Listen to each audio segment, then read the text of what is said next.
Thank you, and thanks so much to Abby for putting all of this together and inviting me to speak, and to everybody here for what has been a set of really delightful talks and conversations over the past couple of days, and hopefully we'll continue on into tomorrow and beyond. So my talk today is on the female body and the culture of life. Dominant narratives in our contemporary culture typically portray respect for women, and especially for women's bodies, as in conflict with respect for preborn human life. We're so accustomed to this conflict narrative pitting women against their preborn children that even those of us who recognize its falsity nonetheless can fail to appreciate how jarringly unintuitive this narrative would have sounded to most people, especially most women, for most of human history, up until less than a century ago. As Erica Bacchiocchi points out in her excellent book, The Rights of Women, until the mid-20th century, women's rights advocates opposed infanticide and abortion, often speaking of the two together. Most also disapproved of contraception. For instance, 19th century feminist Maddie Brinkerhoff wrote, "When a man steals to satisfy hunger, we may safely conclude there is something wrong in society. And so when a woman destroys the life of her unborn child, it is evidence that she has been greatly wronged." On the question of contraception, historian Tracy Thomas explains that early feminists, quote, feared that by attempting to separate sex from childbearing, artificial birth control methods would embolden men to engage in infidelity, prostitution, promiscuity, or even marital rape. Although these feminists sought freedom from excessive pregnancies and child-rearing, they also sought respect and authority for motherhood and freedom from male tyranny. On the view of these feminists, explains Thomas, the solution to both was abstinence and a single sexual moral standard, restraining both men's and women's sexual impulses. So how did we move from this vision of women's rights as inherently bound up with respect for the rights of their preborn children, and with the disciplining of both male and female sexual desire, to our contemporary culture, in which the very term woman's rights is taken to be synonymous with the right to abortion on demand and unlimited sex without procreative consequences? How can we unmask the falsity of this narrative to a culture that seems to take its truth for granted? And how can we restore the cultural recognition that true respect for women goes hand in hand with true respect for preborn children? In my remarks today, I'd like to consider each of these questions: how we got here, why this narrative pitting women against their preborn children, and indeed against their own procreative capacities, is false, and then what the solution is. So first, how we got here. To simplify a very complicated story, and here I draw on the insightful work of Carl Trueman in The Rise and Triumph of the Modern Self, there was a three-part revolution in our understanding of the human person. First, there was a shift from a view of the person in which embodiment and social embeddedness are central to personal identity, to a new view of the person, often referred to as expressive individualism, according to which the person is defined by inner psychological states, often in opposition to societal demands of institutions such as family, church, or nation, and in opposition to objective standards of human flourishing implicit in a transcendent understanding of human nature. Second, this psychologized self was sexualized, leading to what Helen Alvarez has called sexual expressionism, which views a person's sexual feelings and the freedom to express and act on those feelings as the core of personal identity and dignity. And finally, this sexualized self was politicized as neo-Marxist and second-wave feminist thinkers identified political liberation with sexual liberation and the dismantling of traditional sexual norms. The result of this tripartite revolution in our culture's understanding of the human person was captured in the 1992 Supreme Court decision Planned Parenthood versus Casey, which reaffirmed Roe v. Wade's claim that there is a constitutional right to abortion. Although both Roe and Casey have now been overturned, the understanding of the human person reflected in Casey nonetheless remains dominant in our culture. In one of the most notorious sentences in the history of American jurisprudence, the Casey opinion states, quote, "At the heart of liberty is the right to define one's own concept of existence, of the universe, and of the mystery of human life," unquote. And central to that liberty to define oneself, according to the Casey court, is sexual expression. For 2 decades, says the court, people have organized intimate relationships and made choices that define their views of themselves and their places in society in reliance on the availability of abortion in the event that contraception should fail. So let's unpack in a bit more detail what this sexual expressionist view of the person and the exaltation of sexual expression as the most fundamental of our political rights implies. At the core of sexual expressionism is the assumption that the right to sexual expression requires the ability to express and act upon one's sexual desires, whatever those might be, without any responsibility for the natural consequences of sexual activity, namely children. Sexual expressionism attempts to sever not only the inherent connection between sex and procreation, but also the inherent connection between sex and marriage or even love. On this view, sex could be a way of expressing love and commitment or of seeking to have a child, if that's what you happen to want. But it need not involve any of these things if you don't want it to. Philosopher Igor Primoratz exemplifies this view in his book Ethics of Sex, where he claims that there is no inherent meaning or purpose to sex beyond the attainment of sexual pleasure, and thus no special moral norms governing sexual activity. As an aside, it's worth noting that Primoratz's view, which may seem extreme but is simply a systematic philosophical statement that takes the dominant cultural view of sex to its logical consequences, this view can't make sense of why rape is different from, or worse than, non-sexual forms of assault and battery. This alone should reveal to us how deeply at odds sexual expressionism is with genuine respect for women and women's bodies. Even more explicitly, skip the page. Of course, the pesky biological fact remains that sexual intercourse is a step in the process of human reproduction. That's why it's sexual intercourse in the first place. And so the sexual expressionist culture must do everything it can to alter this biological reality and hide it from consciousness. Thus, the right to consequence-free sex is made possible by hormonal birth control, with abortion available as a backup when birth control fails. Necessary since the only 100% effective method of birth control is abstinence. As the Guttmacher Institute, Planned Parenthood's research arm, reports, 40% of women seeking abortions were using some form of birth control when they got pregnant. And we've already seen that the contraception-abortion connection was central to the Supreme Court's Planned Parenthood versus Casey decision, thankfully now overruled by Dobbs. In other words, without the technological innovation of hormonal birth control and its widespread societal acceptance, it seems doubtful that the sexual expressionist view of the self would or could have ever achieved such cultural dominance.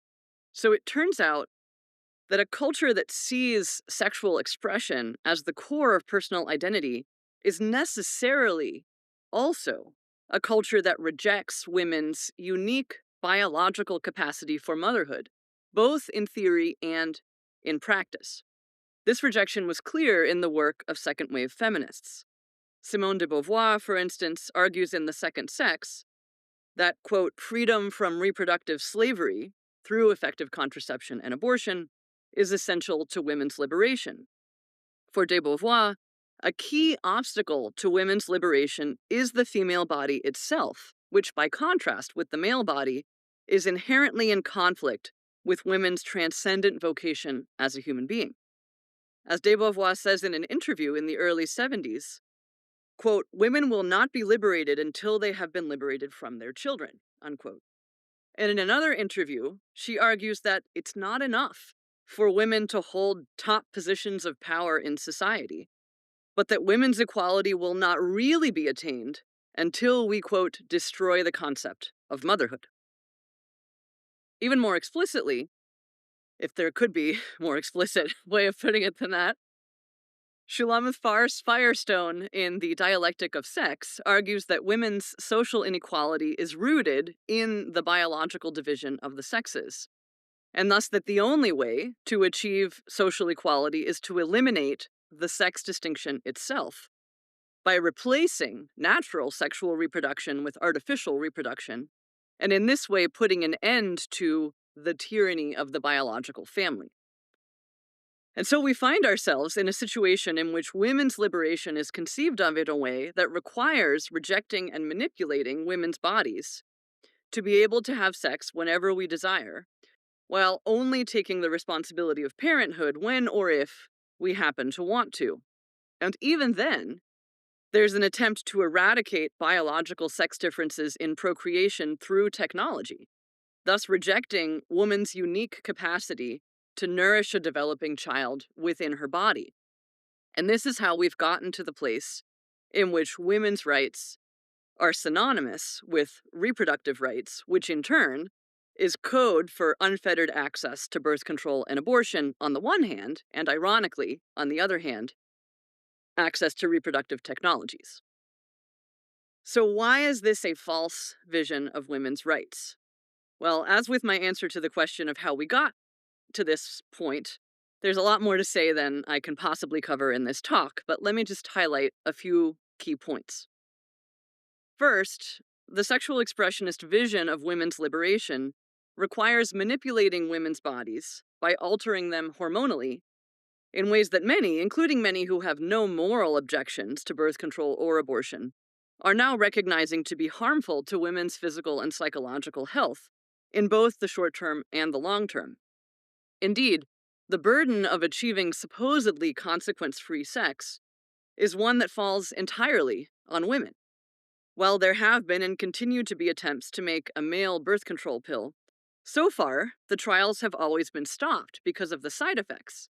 Things like acne, mood swings, and decreased libido that women on the pill have been putting up with for decades. By contrast, early versions of the female birth control pill had lethal side effects for some women. One woman died in early clinical trials. But the trials continued, and more women died after the pill was made readily available. Although newer versions of the pill are a bit safer, they are still risky. They increase the risk of heart attack and stroke, in some cases doubling or even tripling that risk.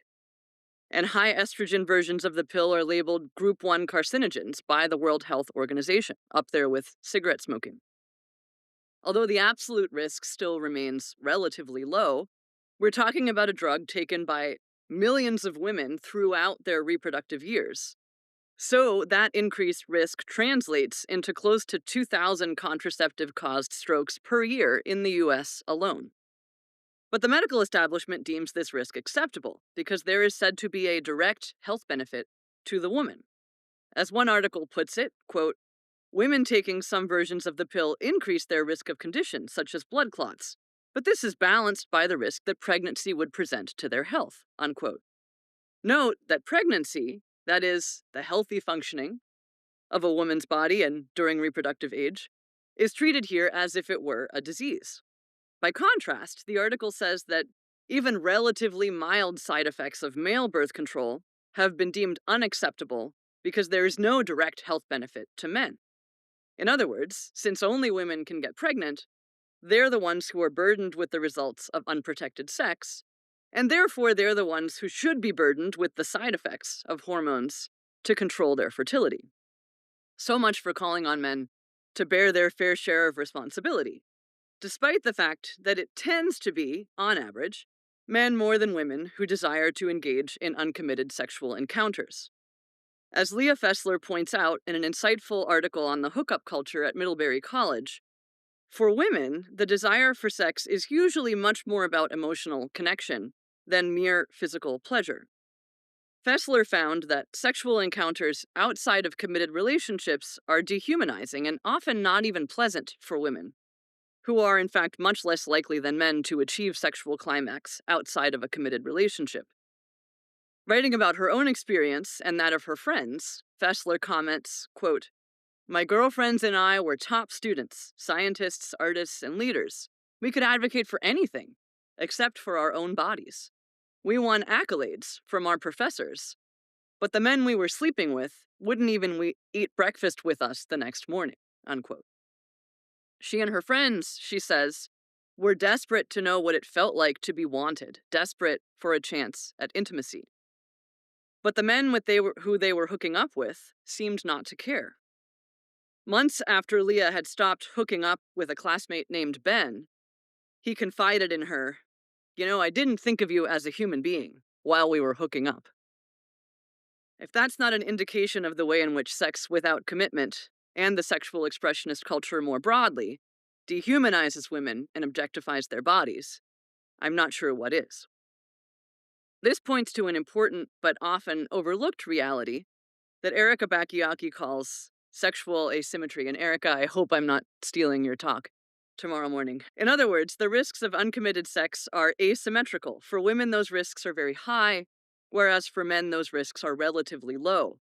Conversely, while ultimately I believe that neither men nor women actually benefit from uncommitted sexual encounters, indeed, the research of Fessler and others indicates that neither men nor women are happy with the hookup culture. Nonetheless, the benefits from these encounters, at least in terms of sexual pleasure, are much higher for men on average than for women, and the risks to men, physically and psychologically, are much lower. Hormonal birth control and legalized abortion as a backup contraceptive make women more sexually available to men, also depriving them of the excuses they used to be able to give to say no when being pressured into sex by their boyfriends. And then they make women bear the whole burden of this sexual availability. And because abortion is the woman's choice, the man also feels more readily absolved of any responsibility to support the child if she chooses to abort, or chooses not to abort. She's the one who has to deal with the side effects of birth control. She's the one who has to make the heart-wrenching decision of whether or not to abort if birth control fails.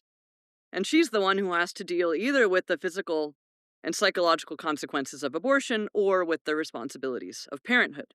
The asymmetry here is unavoidable because it's based on unalterable biological differences between men and women. But instead of calling on men to take full responsibility for the consequences of their actions and to control their sexual desires until they're ready to do so, society tries to mask this asymmetry through the manipulation of women's bodies. But technical manipulation of women's bodies doesn't change the fact that women are simply more vulnerable to the effects of uncommitted sex, both physically and emotionally. Instead, technology just places new and even more onerous burdens on women to manipulate their bodies and eliminates the cultural pressures that, in the past, had pushed men to be more responsible. In addition to manipulating women's reproductive and sexual capacities so that it's possible, at least for men, to have uncommitted sex without bearing the associated burdens or risks, the culture of sexual expressionism also treats women's fertility as something extrinsic to her overall personal reality, as if it were a machine that could be turned on and off at will, turned off when children are not wanted, turned on again to produce a child in short order whenever one is desired. The reality, however, is that a woman's fertility is not a machine that can be turned on and off without consequences. Many women find that when they do finally want to become pregnant, being on the pill for years has masked or even caused problems that make it difficult for them to conceive or sustain a pregnancy. And when this happens, rather than trying to understand and treat the underlying problems contributing to infertility, the standard medical approach generally settles for a relatively superficial investigation of the cause and then quickly recommends another lucrative, I might add, technological workaround in which the woman's body is manipulated yet again in ways that involve serious health risks for both woman and child in order to conceive via in vitro fertilization. And I should preface what I say about IVF here by noting that as somebody who married relatively late in life and has had 2 miscarriages but no living children, I have great empathy for those who struggle with infertility. So nothing that I say here should be taken to condemn those who, following doctors' advice, are doing simply what they think is the normal thing to do in this instance. But IVF is not the solution. IVF involves a number of health risks for women, including the risks of hyperstimulation of the ovaries to produce multiple eggs that are then harvested for fertilization outside the body, and it instrumentalizes the woman's body for its reproductive capacity, performing interventions that don't actually aim to restore her health, but rather place her health at risk and manipulate her body, or another woman's body in the case of an egg donor or a surrogate, in order to get the raw materials necessary to produce a child.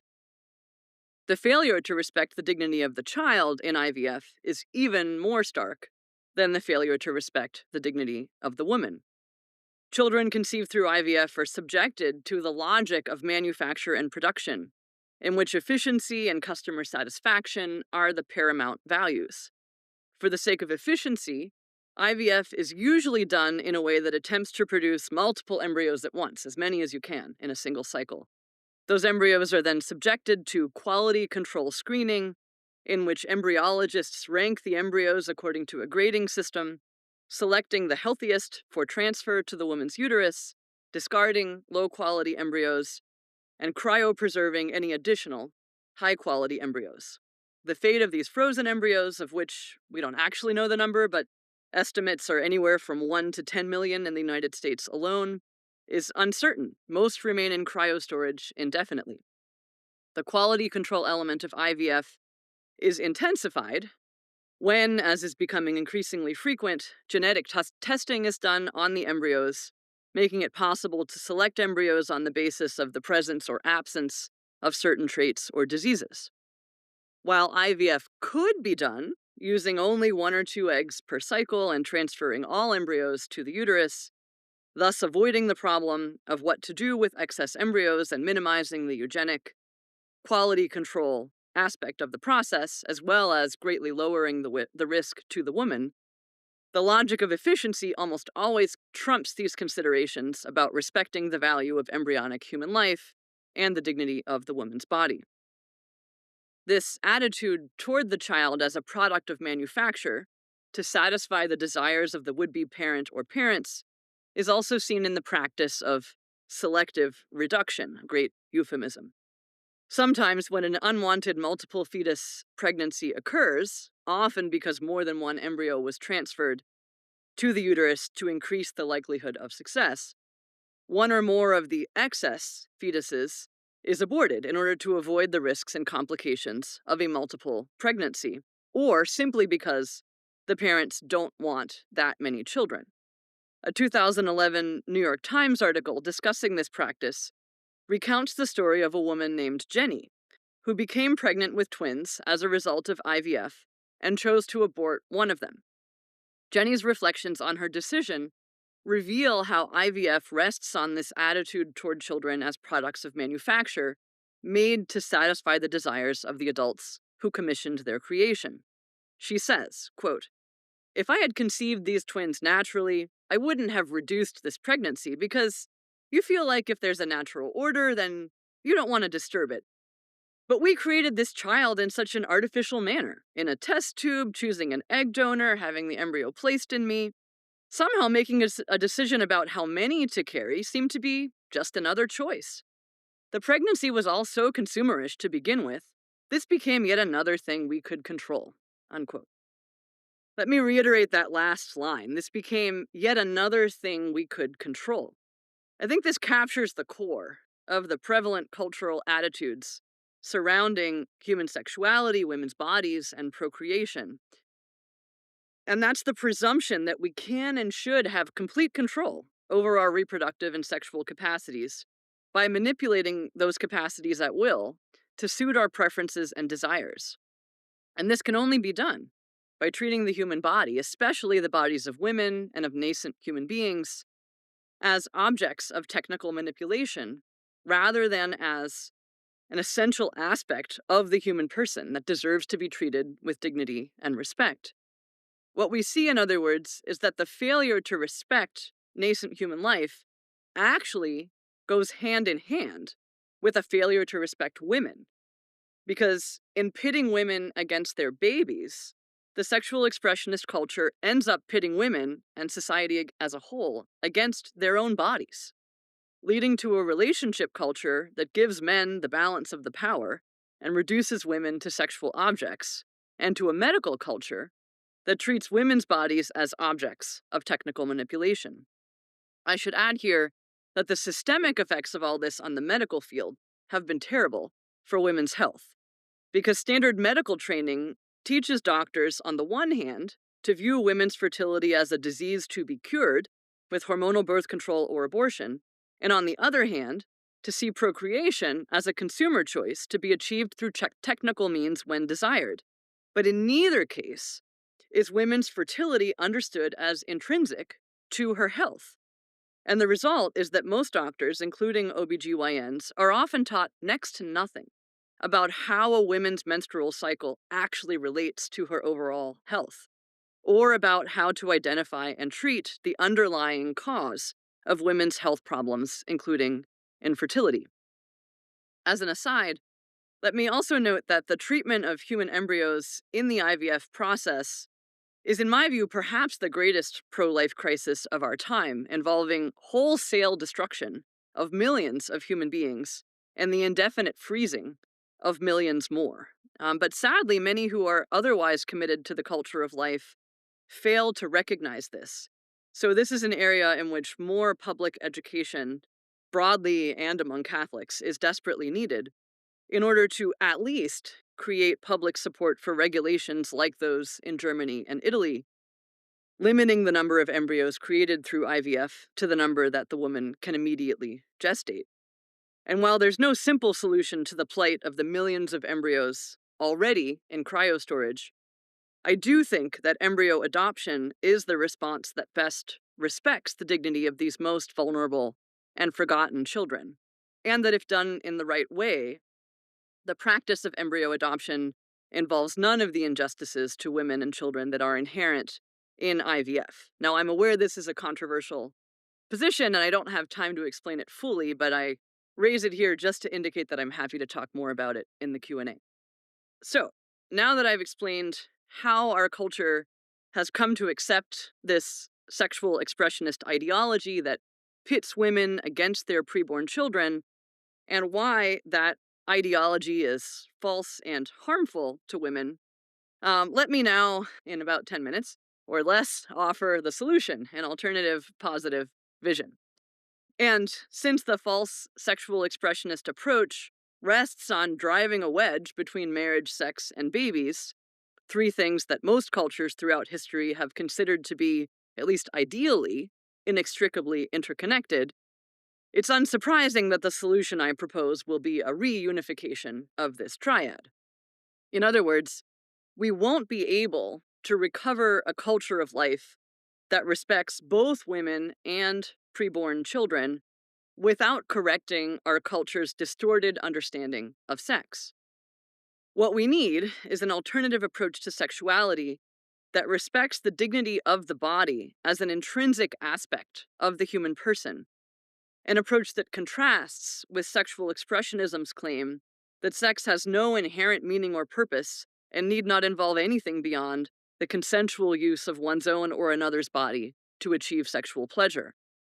This alternative approach, based on natural law, in accord with the Jewish Christian tradition, recognizes that sex does have an inherent meaning, and that meaning is marriage, a uniquely all-encompassing union of persons inherently oriented toward procreation and family life.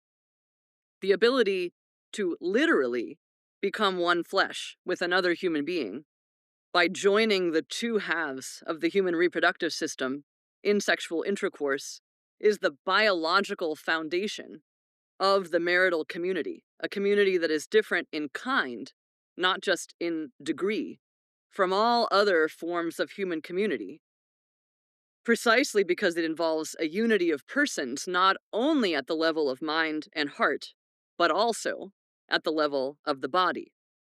And because this bodily unity is possible only through the joining of the two halves of the reproductive system in an act that is part of the process of reproduction, marriage is also the only kind of community that is inherently oriented to procreation. Sexual intercourse is thus literally the embodiment of the marital community, the actualization and expression of the commitment a man and woman make to each other in their marriage vows.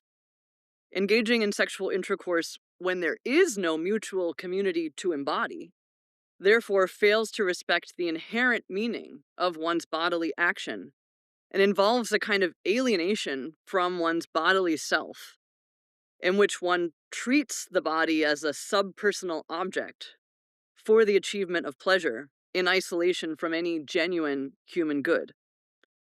It also involves a failure to respect the child that might result from one's sexual union, because it risks bringing a child into the world in the absence of a marital community that would enable that child to receive the stable and united love and care of his or her parents within a unified family. This alternative approach to sexuality is, of course, precisely the one proposed by St. John Paul II.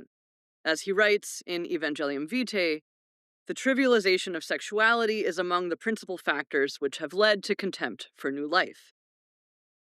And this trivialization of sex is also, at the very same time, a special threat to the dignity and equality of women, as he notes in Mulieris Dignitatem. JP2 recognized and spoke about this inextricable connection between sexual integrity on the one hand and respect for both women and children on the other hand throughout his ministry.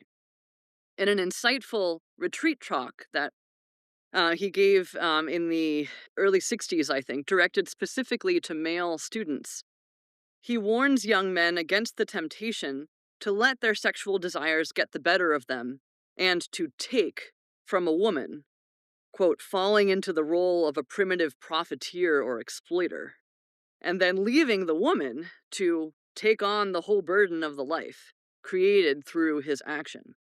He criticizes the men for failing to assume responsibility and for saying things like, "Go and find a doctor, I'll give you the money. Why on earth did you let this happen? There is such a thing as contraception, you know." John Paul II here clearly shows his awareness of the ways in which contraception and abortion facilitate male domination and objectification of women, rather than liberating them as the sexual expressionist culture would have us believe.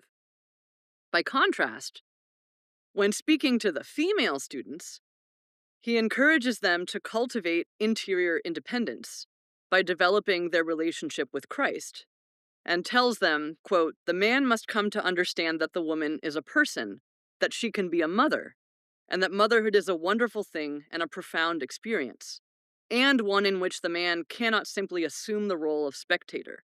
With her motherhood, she communicates to him the inestimable value of fatherhood," unquote.